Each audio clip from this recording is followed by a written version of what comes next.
Okay, hello everyone, and as described in the description of this video, I'm going to be reacting to a video that I recorded maybe 5 or 6 years ago. And I thought it would be fun because I like to go back and um, reflect on where I've been and where I currently am. And so I think this is a great way to do that. And also, when I recorded this video, it received a lot of negative feedback. And I just want to bring some perspective to that as well, because as you guys already know, I believe that when negative outcomes come about, it's because we're not operating at our highest truth. So there was something about this video that I hadn't fully healed from. And so that's why I was getting the negative backlash from it. Um, and the opposite of growth and positivity was happening for me during that time. So, without further ado, let's get into it. So, this video is not available um, because of some of the tones and energies that I brought. They're not reflective of me currently. So, um, little forewarning, this might be a little bit cringy. Because during that time I was a firecracker. I kind of still am. Blame it on the Leo, but I've definitely mellowed out a lot. So let's get into it. Hey, so a lot of you guys know that last year I conducted a dating experiment. And I conducted the experiment for a few reasons. The main one was to convince myself that a lot of the ideas that I had about men were not just in my head. I wasn't just making them up. I wanted to get some proof that, for example, men who don't have their own car, their own place, or their own money. Like, for a long time, I believed that, well, when I was a kid, I told myself that those were the three things that a man had to have.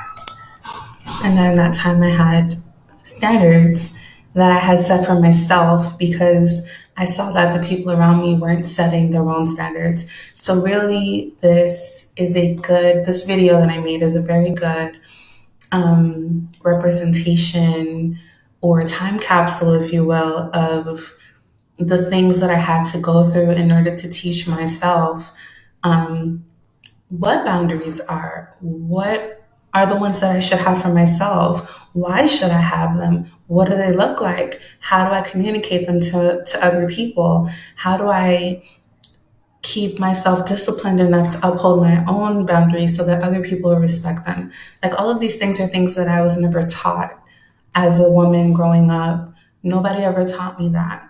Yeah, they said, oh, okay, a woman is supposed to whatever, whatever. But then they never taught you how to deal with, okay, so what if a man that you really like comes into your life and he says he doesn't care that you, whatever. He doesn't care about any of these things that we were taught that men are supposed to care about.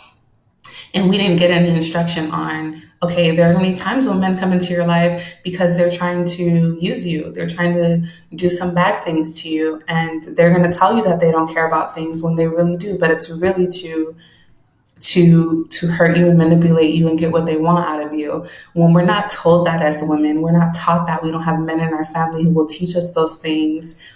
We have to learn it on our own. And so this is a really great process of me figuring that out for myself, like what that looks like, what's the truth behind all of this, why were we taught certain things, are they really true? Period. If you don't have those things, I can't entertain you. And then, you get older and you come across people who will tell you, oh, well, some people they change and they can grow and this and that and this and that. And then you sit down one day and you realize that I don't know anybody personally who wasn't shit and ended up being shit. Like, if you're not shit now, 9 times out of 10, you're never gonna be shit. Oh my God. So I'm laughing because that came off really harsh, obviously. But if we can look past the harshness and the, because really I was upset in that moment, and that was out of anger, out of frustration, out of like, this is not what people told me that this was supposed to be. I feel bamboozled. I feel like I have been lied to my whole life. So yeah, I'm gonna be upset about it. And so that was the place that I was coming from during that time. And it's like, no, like people told me like people change, and I believe that, and I still to this day in some senses believe it, but the way that I protect myself is different, because yes, people do change, and one day somebody might end up being shit. Like, what is that anyway? What determines whether somebody is the shit or they're not? Like, I know what I was saying in that video, but at the end of the day, people do change. It's not in the ways or in the time frame that we expect it to happen, but it does happen little by little, because even I changed from, from that perspective, how I was then, to even now, 6 or 7 years later. Um, I'm different. I'm a different person. So we're all changing. It's just, how are we changing? And that's just the reality of the situation. We as women just really need to stop giving these men more credit than they deserve. And maybe God should end up being something one day. That's a valid point. Was it executed in the right type of way? Maybe not, but I still stand behind that particular point. We do, even mothers and with their sons, they make excuses out of shame, out of guilt. Like, let's say that you're a single mom and the child's father is not around. You feel guilty because of that, because now he doesn't have a father figure in the house. Or even for your daughter doesn't have a father figure in the house to help her grow and get that perspective. So now as a mother, you're feeling ashamed, you're feeling guilty, you're feeling like it's your fault. And so you coddle the child more. And this happens a lot with mothers and sons. They coddle their son so much to the point where he becomes an adult and he's not grown. Like, he's not matured enough to offer anything of substance to a relationship with a woman. Like, he's still expecting her to coddle him just like his mother did. And so that's the place where that was coming from. As women, we're not benefiting the men in our life in any sort of way by making excuses for their actions. Now, are we supposed to love them and nurture them? Yes, that's what our goal is. That's what our purpose is. That's what we're put here to do. We have a natural instinct to do that. Am I saying that that's what we shouldn't do? No, but there is a limit to it. There's a point at which he needs to be held accountable for his actions. He knows he was dead ass wrong, and you need to make sure that he understands that in a way that still leaves you in your feminine energy, and in turn puts him into his masculine energy, to where he will take accountability naturally. That's what women do naturally. But if we're not taught how to do that in a way that a woman does it, we're going to do it the way that a man does it. And so that's where all this masculine woman, independent woman, feminist stuff comes about. It's because we were not taught how to embrace our feminine energy and still get the job done in that energy. We were taught that we have to step outside of feminine energy in order to get things done, and then we could jump back. No, things can still get done in your feminine energy, and learning how to use that, because it's very subtle, it's very quiet. And it goes unnoticed so many times, but when I tell you, once you step into it, it's the most powerful thing. So like, even watching myself go through this process is really beautiful, and this is why I want to share it with you guys, because it's a process that so many women are going through, and I really want to use my story and my process to help more women, because our moms are not teaching us this. Our grandmothers are not teaching us this, not in this way. So, and I don't want other women to have to go through the things that I had to go through in order to gain this wisdom. Hear what I am saying in this. Like, really listen to don't get caught up on the words and the vocabulary that I'm using. Really hear what is being said. We stop making excuses for them. So anyway, I conducted this experiment, and one of the goals that I wanted to accomplish was to come up with a few questions that I would ask guys on a date to determine if they could even be candidates towards marriage, because that's what I want. I'm a grown-ass woman. I don't got time to be playing games. I don't have time to be having casual sex. I don't have time to be, let's just see where this goes. No. Can I tell you how many people, how many guys said that to me? And I'm like, what does that even mean? Let's just see where this goes. Now I understand what it means. It just means let's just see how this plays out. We're both chilling or whatever. And I think the key takeaway from that is, I think the reason why I said it was, I was in this place of, I want the man to understand that when a woman like me sits down with you and we're dating, I allow you to take me on a date. There is no playing around. The whole reason why I even decided to start to do the dating experiment was because I realized that a lot of people take dating for a joke. They do it out of boredom. They do it out of whatever reason, and it's not being taken seriously. And here I am looking like the crazy one, because every time that I involve myself with another person, I take it very seriously. And then so this was me, just at that point where I'm like, you know what? That's not serving me. Taking this seriously when other people are not taking this seriously is not serving me. It's not benefiting me. I'm not getting what I want out of this situation. Let's look at it from another perspective. Let's play the same game that these other people are playing. So, I went down that road and I got that perspective. And now I'm just at a place where, both perspectives are coming together and I'm able to make a much more informed decision about how I'm approaching relationships. So now if a man says, let's just see where things are going, I know that one out of two things could be happening. One, he could definitely just be about playing games and trying to see what he can get out of the situation. And if that's the case, I'm going to quickly know the difference. And then the other situation could just be he's trying to see if that's what I'm trying to do. He's trying to see where my head is at. So the best way to handle that type of situation is to just lay it out. I would just lay it out in front of you. I'd say, you know what? I know this is our first date, but I'm at a point in my life where I want to find somebody to settle down with.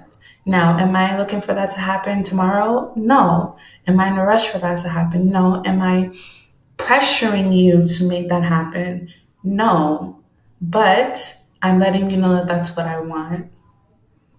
And I'm very serious about that. And my intentions and my actions are going to align with that truth. So I would just like for you to be aware of that. Doesn't have to be in all of those words, and it's just that calm. It does not have to be in those exact words, but it does have to be in that exact energy that I just said it. And then you continue on with the conversation. You change the subject and you keep it moving. Now, after the date, you sit back and you observe his actions. If he starts distancing himself, that means that he was there to play games. And that's why I said, I will know.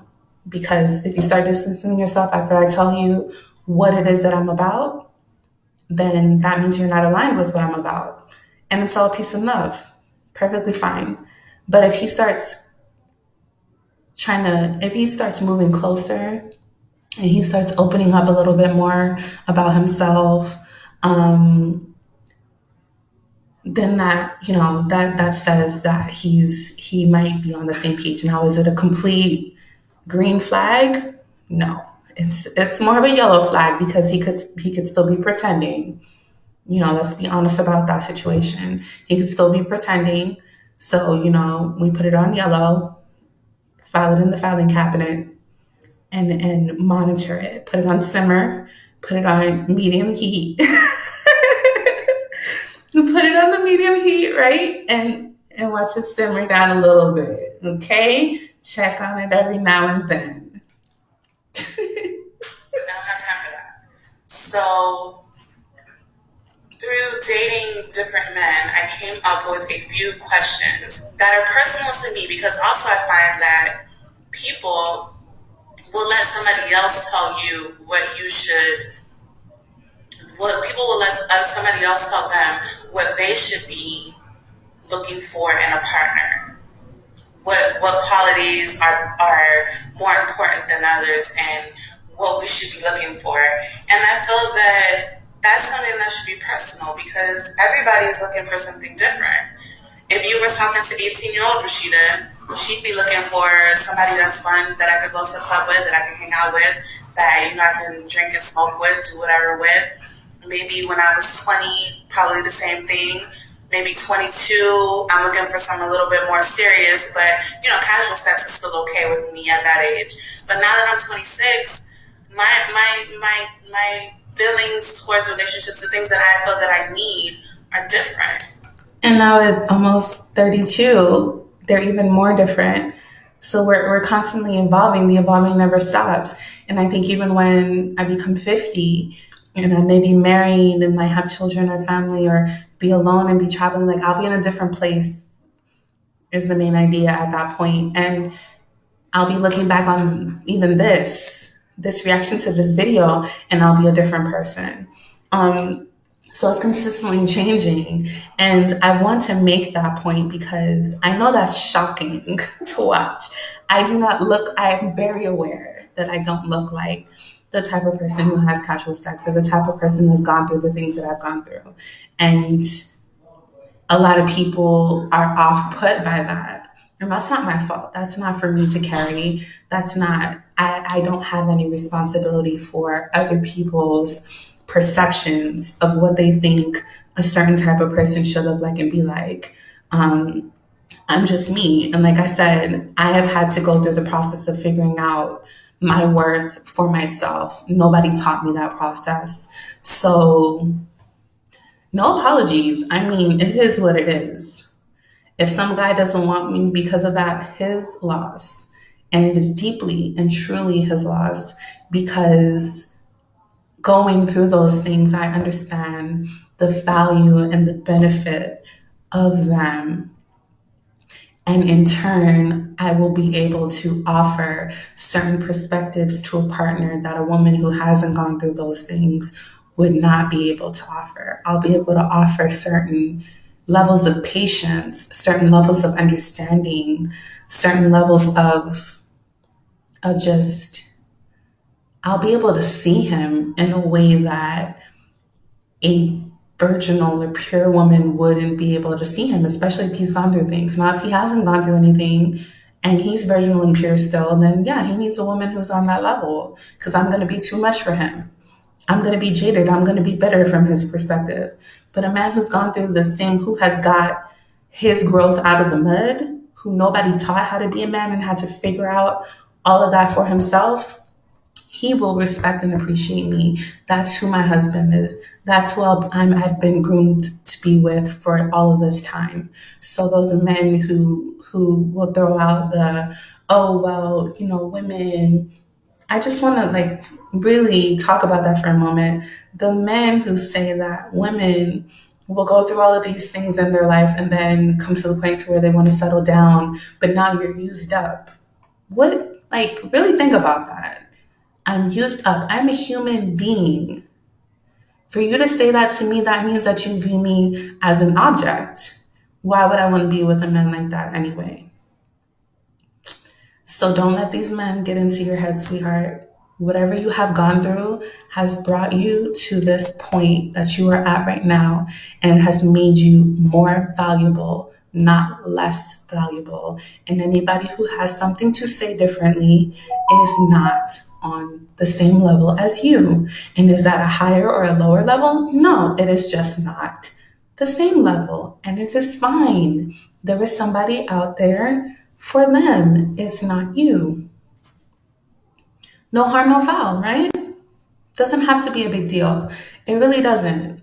And I think we make it a big deal when we look at it, like when we attach our self worth to what other people think about us. But at this point in my life, I just can't. Like, I can't, I won't, and I'm not going to attach my self worth to what other people think. It's not about what other people think. At the end of the day, I have to face myself on Judgment Day.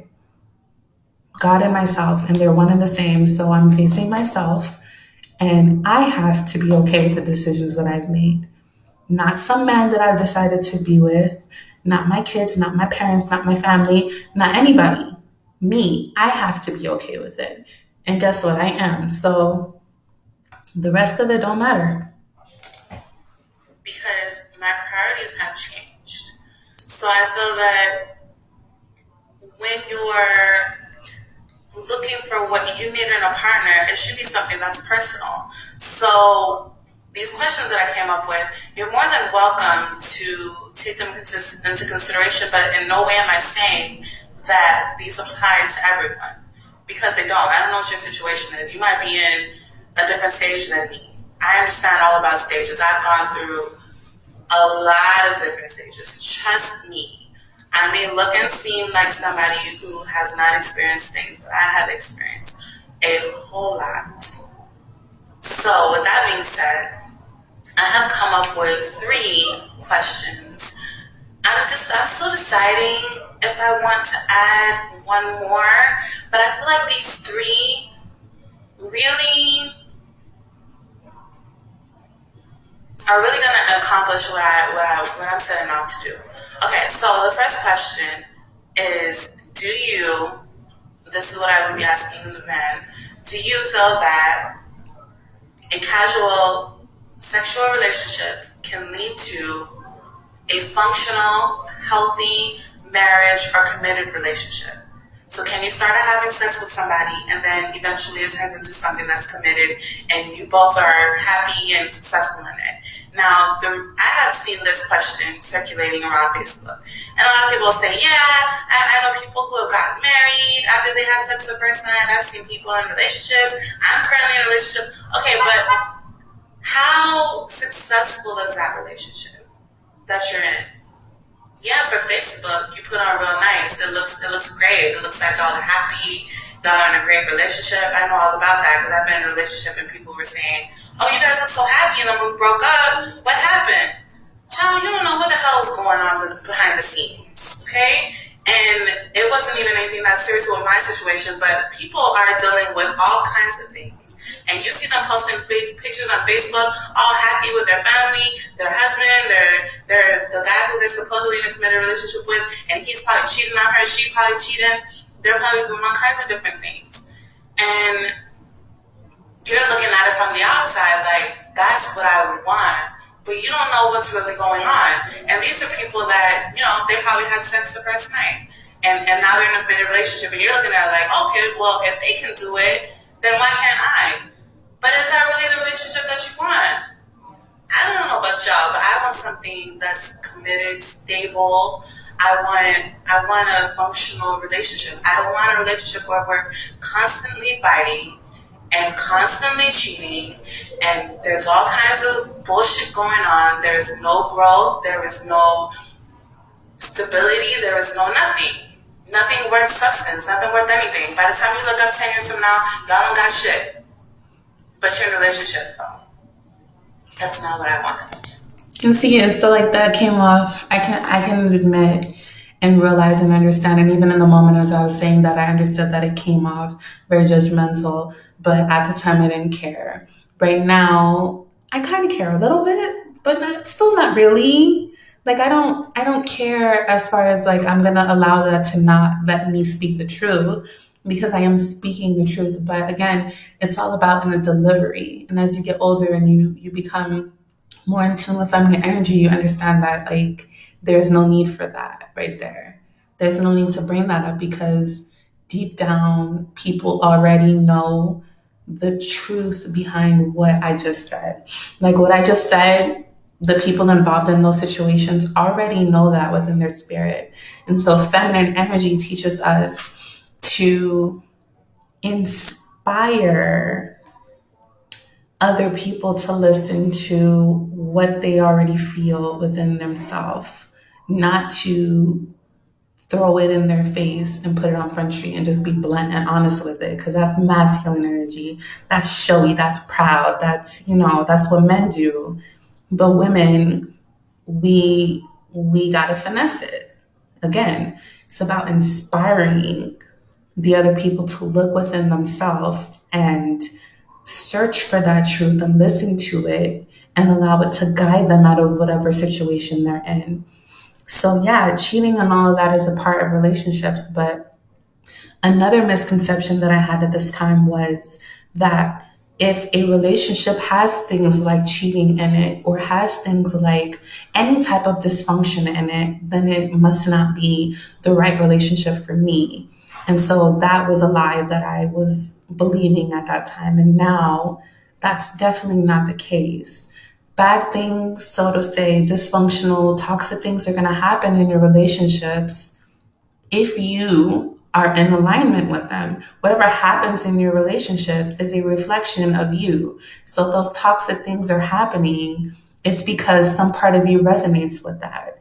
So then the point of it, especially in a relationship, is to partner with your partner, come together with the person that you're in a relationship with, because they too resonate with that particular thing. And that's why you two are in the same relationship together, because you are there to work on the same thing. And instead of looking at them as the enemy, as the person who has brought this into your awareness, instead of blaming them for something that is yours, they're just there to show it to you. Instead of blaming them, we're supposed to be coming together to say, okay, well, this is something that we're both here. This is something that we both clearly need to work on. So what's really going on here? Let's look at the root cause of this cheating. Let's look at the root cause of this physical and verbal abuse. Let's look at why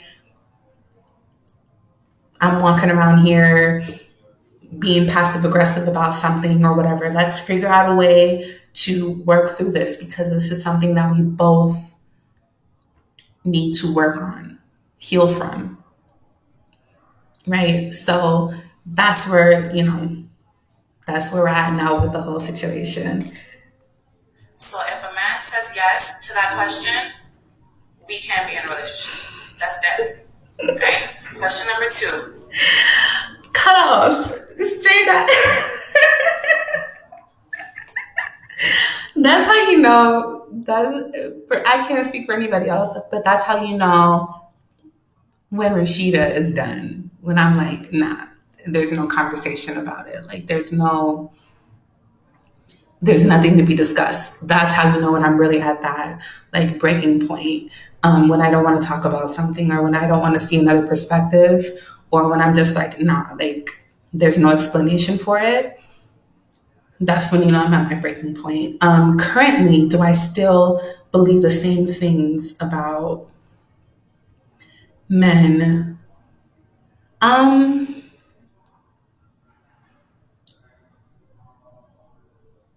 I will say where that came from. My foundation is rooted in Christianity.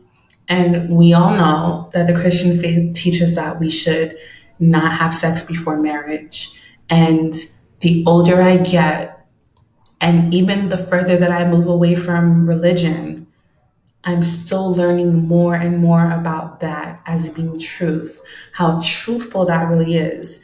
And I'm learning about the truth of it outside of religion, which makes it 10 times more real and beneficial to me, because now I can say, I don't believe that because God told me to believe it, or the people at the church told me to believe it, or my grandma told me to believe it, or anybody else told me to believe it. I believe it because I have experienced the truth of it. So are we supposed to be out here having sex before marriage? No. And that is the truth. Why? Because it opens you up to what I was talking about before, especially as a woman. Now, this is for women. We can't expect men, there is a double standard, and this is how, this is why. There's a double standard because men cannot be manipulated and used the same way that women can be. There's an extent to which a man can be manipulated and used by a woman. For a woman, it's not just our money that's being taken. It's not just our dignity that's being taken when we're manipulated and used. It's our essence. It's our soul. It's the very thing that we were put here to do as women. It takes away our very identity when we're manipulated and used by the wrong man. He can literally take everything from us and diminish us to just a body. Soul, spirit, everything can be taken from us. And that renders us useless to not only him, to ourselves, to our children, to our family, to the rest of society. We no longer become a woman. And that's not something new. That's something that people explain all the time in different kind of ways. But that's the truth of it. Things can be taken from a woman that cannot be taken from a man. And so that's why we need to protect ourselves. And what's the best way to do that? Not lay down with men who have not committed to us. Plain and simple. Now, is it fun? Sure. Does it have its place? Sure. Is it part of the journey for some people? Sure. Is it something that we should be feeling guilty for, ashamed of? No, because again, it's all bringing us to the same space. It's all bringing us to that understanding of truth. Truth never changes. It just sits there and it watches you go over there and go over there and experience that and try to make it not truth. And truth is just sitting there like, you can walk all over and do whatever you want to do, but I'm still going to be standing here on my throne as what I am. In truth, I'm standing here and I'll be waiting for you. Truth is just like how we envision God. God just sits there and watches us go back and forth and try to prove him wrong, try to prove him right, try to prove, and figure out and whatever. And we all come back to the same understanding. It was all there from the beginning, right? And so we can't be hating on other people's process through that and saying that, this and that, like I said before, makes anybody less because of what journey they decided to take or what way they decided to find the truth or come to the understanding of truth. So, yeah, let's keep watching. I had to think about it because I wrote it down and I don't remember what it was. Question number 2. What kind of father do you see yourself as? Now, this question is crucial because deep down inside, I want to have a child. But I am so scared because I've seen what lack of a father has done to children. And I see the cycle. It's just perpetuated over and over and over again. It's the same shit over and over and over again. A woman is not responsible and she doesn't carefully choose the man that she has a child with. And now this child comes into the world. Did they have to come into the world in this dysfunctional ass shit you call a relationship? No. And now they're suffering because of your lack of responsibility and your lack of taking the time to say, you know what, I'm going to be careful about who I bring a child into this world with. So I'm not going to say that that's why I don't have a child yet, but I have been fortunate enough, thank God, to be in a position where I can sit down and say, you know what, you don't have a kid now. If you're going to have one, you really need to be careful about who you have that child with. So I need to know what kind of father I need to know that he's been thinking about what kind of father he's going to be, because I think about what kind of mother I'm going to be all the time. So I need to know that you're at least thinking about it if you don't already have kids. And if you have kids currently, I need to know what kind of father you are to them right now. Okay? And then the third. All right, so let's talk about the father, the kids situation, right?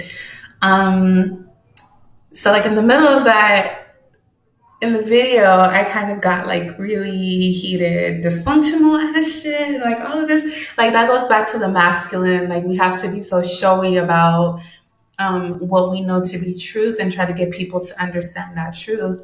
And it's not necessary.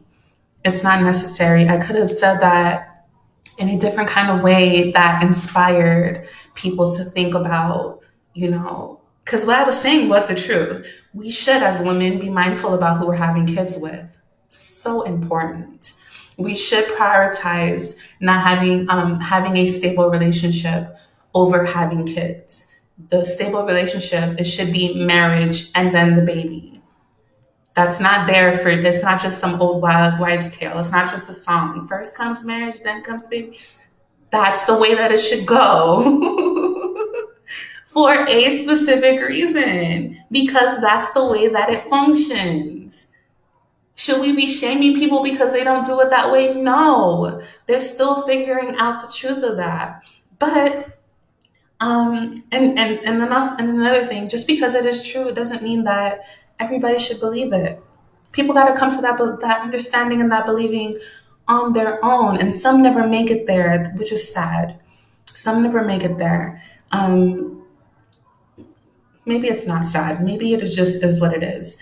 But it's just that's again why I'm sharing my story, because I want more people to make it there, to where they understand the truth for themselves.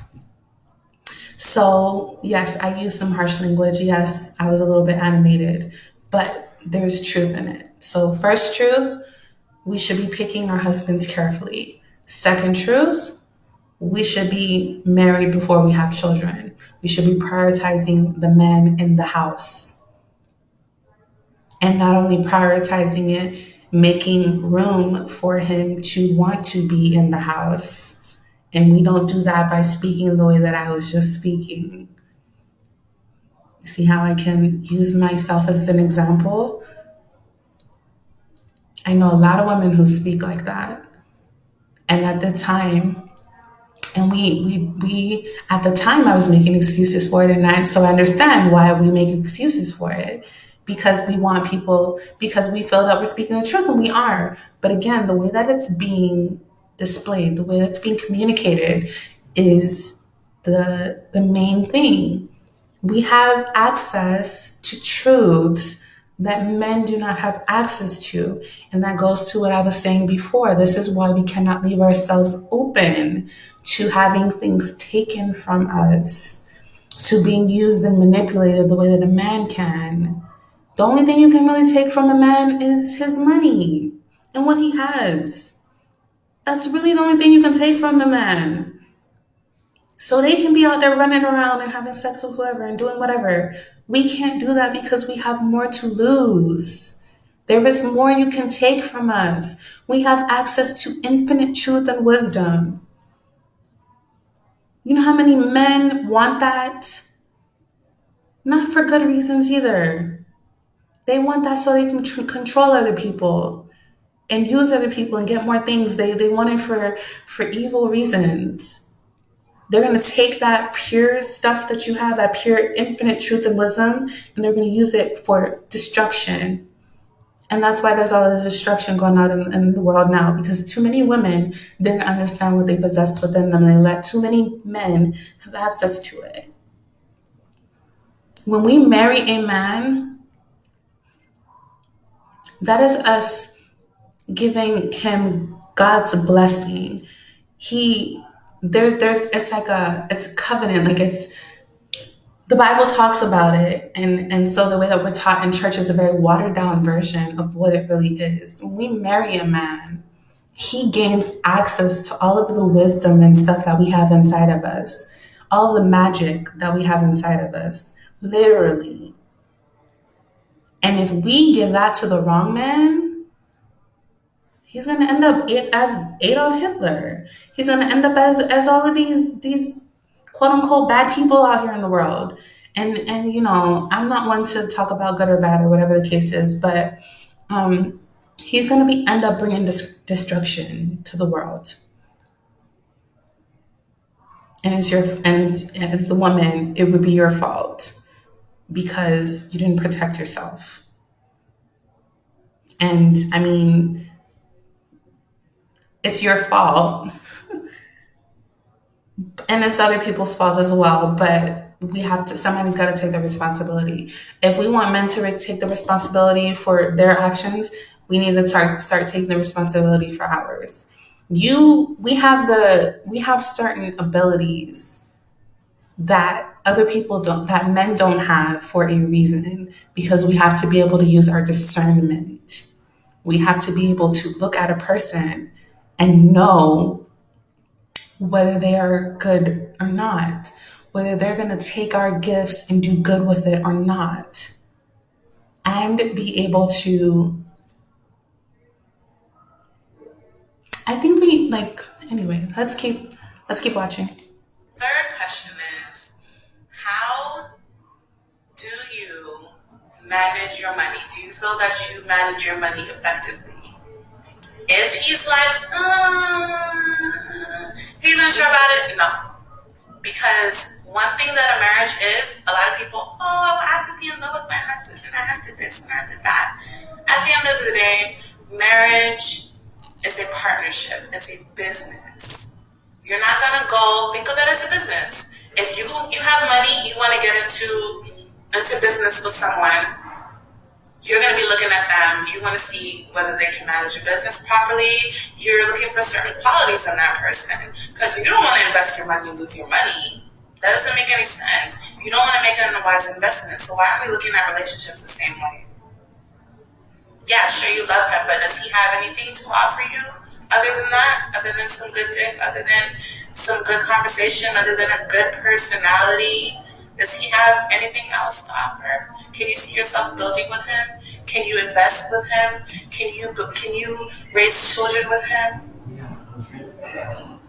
These are things we should be considering. So that is something that is extremely important to me. I feel like I don't understand some women. Like, I know a lot of women who will take in a man and take care of him. Like, he either works little jobs here and there, and he's not bringing in consistent money, or he doesn't work at all, and you see it as okay. Like, you see that as building. Like, it's okay that he doesn't have anything right now. We're gonna build. How the fuck are you going to build anything with someone who doesn't even have anything? Like, you have something to build onto, and he has nothing. So you are always going to be the one building, and he's going to be dragging you down because you don't have shit to offer to like, let's say you're building a house and you're laying it brick by brick. If he doesn't have a fucking brick to put on there, you're building the house by yourself. Think about it that way. You're standing there, both of y'all are building this house. He don't got a brick, he don't have cement, he doesn't have wood, he doesn't have glass to put in the windows, he don't got a door, nothing. Absolutely nothing to help you build this house. But you're building together, though. He's helping. Not the door. Jeez. Oh my God, guys. All right. So clearly I was going in. But like, okay.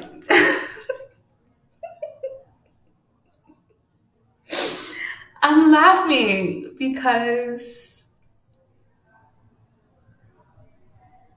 I can just remember like where I was at during that time, and it wasn't funny.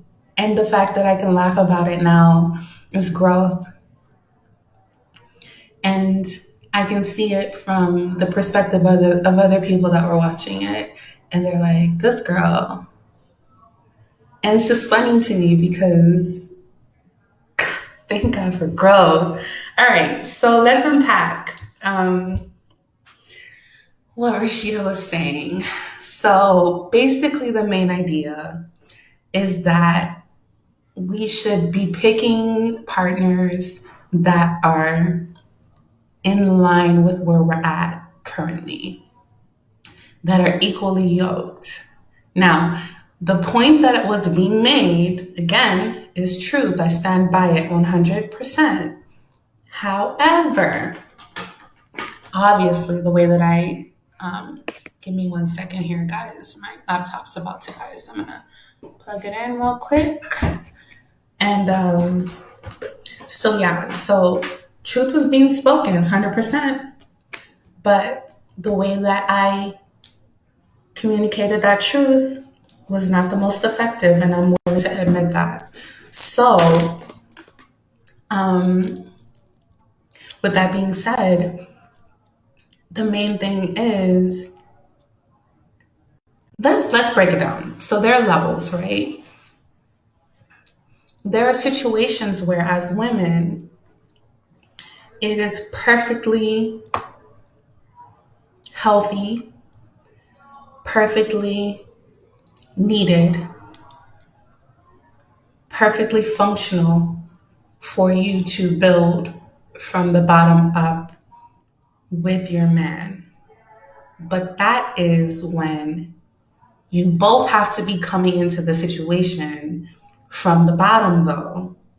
Like, let's say you met in high school, or you met when you were just when you're just graduating. You met basically at a time when neither of you had anything, and you came together, you built each other up, you built something together. That is beautiful. That makes sense. That is what a lot of men need. Let's just put it plain and simple. That is what a lot of men need, especially when their parents failed them. They didn't have whatever parental figure in their life that was supposed to teach them, to get it out of the mud. And so they need somebody to build from the bottom with them. Perfectly fine. Those type of women who are willing to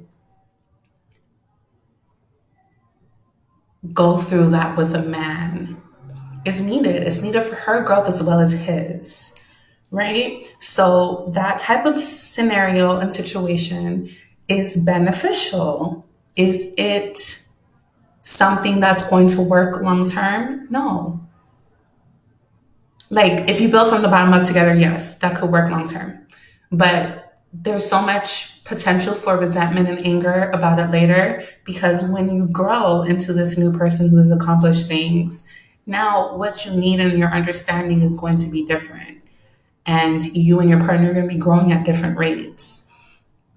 And so your reason for being them, there we go. Thank you, Spirit, for that word.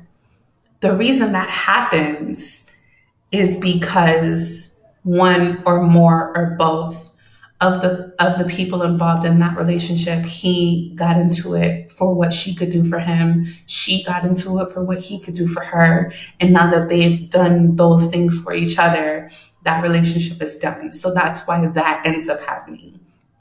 It is supposed to happen that way. It's needed for growth for it to happen that way. We shouldn't run from it if it happens that way. We shouldn't be afraid of it happening that way. Because if it does, again, it's what we needed to be able to grow and evolve. Okay, so that's one form. Then another way that kind of comes about is, and what I'm talking about mainly in this is what I've experienced a lot personally, is the woman being up here in terms of accomplishments and the man being here. This is problematic for so many reasons. This dynamic is a recipe for disaster. If the woman is here and the man is here, even if the man is here and the woman is here, recipe for disaster. Why? Because, again, there is no way to guarantee that that person who's down here didn't get with you so that you could bring them up here. There's no guarantee. So in the back of your mind, you're always going to be thinking, are they with me for me, or are they with me for what I can do for them? And that breeds so many different things. We're not going to get into all of that. We could talk about that for hours, how many things that brings. But that's what's going to be in the back of that person's mind all the time. And then the person down here is what's going to be in the back of their mind all the time is this person just with me so that they can control me? And if I was to ever come up here and meet them, can we still be in a relationship? And this is especially in the woman and man dynamic. If the man is up here and the woman's down here, as soon as she comes up here, it's a problem for him because he wants to maintain that control of being on the top. He likes how that feels. And so he's always going to work to keep her down here because now he can control her. He can keep her where she's at and manipulate and use her for the gifts and the magic that she has. And vice versa. Men have gifts and magic too. So if she's up here and he's down here, she's going to want to keep him there so that she can continue to benefit off of whatever it is that he's bringing to the table that she feels like she needs. So either way, it's not a healthy dynamic. Either way. Can it be? Sure. Is it for Rashida? No. No. The even playing field is what's for me. I want to come in right here. I don't want to come in here and then somebody works no. I want to come in here, and that's where the issues have been coming, and that's where the frustration that you're seeing in this video is coming from, because I've always done this dynamic. Always, where this is me and this is him. In the beginning, I'm not gonna lie, it was him, me, and I couldn't be in those situations because I'm not gonna be controlled. So then I switched it around, and then I realized I don't want to control anybody. I don't want to be put in a position to where, because you get a taste of it, and no matter how pure you are, you're gonna enjoy it, and it's gonna change you. And it's going to make you do things that it's going to inspire you or what's the word that I'm looking for? Where demons come possess. There we go. It's going to possess you eventually when you're in this dynamic and you're up here. And no matter, you might come in like, okay, yeah, he's down here, but I'm going to love him and I'm going to support him. And I see him climbing, I see him improving, and he's going to keep coming. And then he's eventually going to meet me here. And then we can start moving up together. Like, that's what you come into it with. But then you realize either you like being this because of how much control it affords you, or you're tired of waiting for this to happen. And so resentment starts building up, and you realize it's not, like I said, either way, it's a no. Either way, it does not work. I don't know how it works for other people. I'm not going to make any assumptions. I was going to say they must be lying, but I'm not going to make those kinds of assumptions because I don't know. I know from my perspective, it never worked for me in both situations that I was in. I've never been in this, so I can't tell you what that feels like. Actually, I have. And it ended because we were both used to this. And when it was this, it was like, well, who's going to be this? I'm not about to be it. You gonna have to be it. And then he was like, nah, like, I'm not about to be on the bottom. You need to be on the bottom. I don't want to be on the bottom. And so it was an issue for us. Because I hadn't healed. Neither of us had healed that. Neither of us had experienced this. And so, yeah. I think for the twin flame people, the people out there that believe in twin flames and soulmates and all this is different, this is what that really is. The twin flame and the soulmate situation. That's when somebody is your equal. And that's why it initially is not always, you don't always come into union immediately because there's still lessons that needs to be learned. Because now you meet and you come to the understanding of like, wow, it really is out there. Like, I thought that this was going to be the dynamic forever. I thought that this was always going to be it.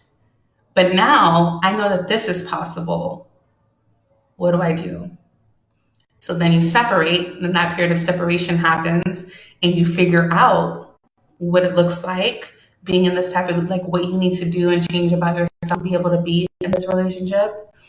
And then union happens, and you're able to come together and make it happen, and then start together, right? So that went off in a whole tangent, but we're gonna get back to the video. Pretend that rant didn't happen, or remember that it happened, whatever you like. It's helping you, I guess. But you're the one that's buying all the materials. And then at the end of the day, y'all are done building the house. He can decide to get up and leave and go find somebody else. Now what? I just don't. I don't understand. He decides to get up and leave, and that's what he was supposed to do. Accept the reality of that situation, accept the lesson, and keep it moving. That was what was supposed to happen. But anyway, those are the questions that I have come up with. I think I'm good with those three. I might add one more because I feel like, okay, so with the first question, I need a man who is like not, who is very sexually conscious. Like, he doesn't believe in casual sex. Like, that's what I'm on nowadays. So I feel like that first question covers that. Then the financial stability is the third question. Then the second question is, can we be good partners? Like, can I build a partnership? So I'm gonna stop here. I don't think we need to watch the rest of the video. The main thing is, it is a good idea to have some boundaries, some standards for yourself about what it is that you need, and hold the people in your life to those standards. And I'm just so proud of myself for, the journey so far, and for trying to figure it out, and not just saying, oh, I wasn't taught, I'm just going to do whatever my mom did and hope for the best. Like, I'm so proud of myself for having the courage to step out there and try to figure it out, and go through a trial and error, and share that process and that story with other people, so that they can have an easier time going through it. Because I'm telling you, it's not easy out here. In any way that we can help each other, we need to be doing it. And if nobody else wants to do it, I will. And if I have to be doing it on my own, so what? It is what it is. It ain't nothing new.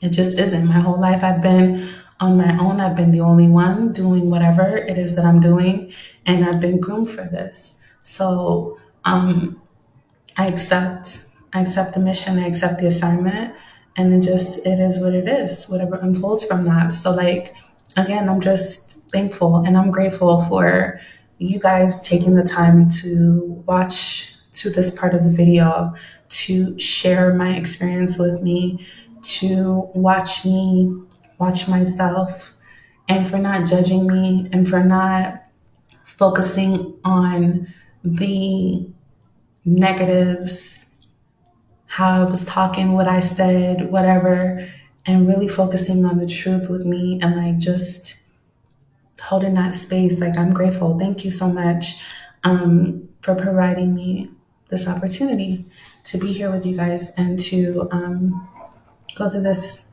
share this reflection, share this growth, because it is beautiful. It is beautiful, and I'm excited to see what comes out of this. I really am.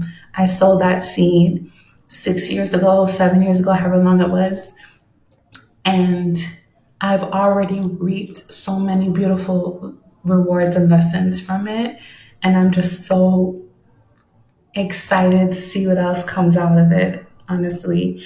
So yeah, thank you. Thank you for being here. Until the next time, be well.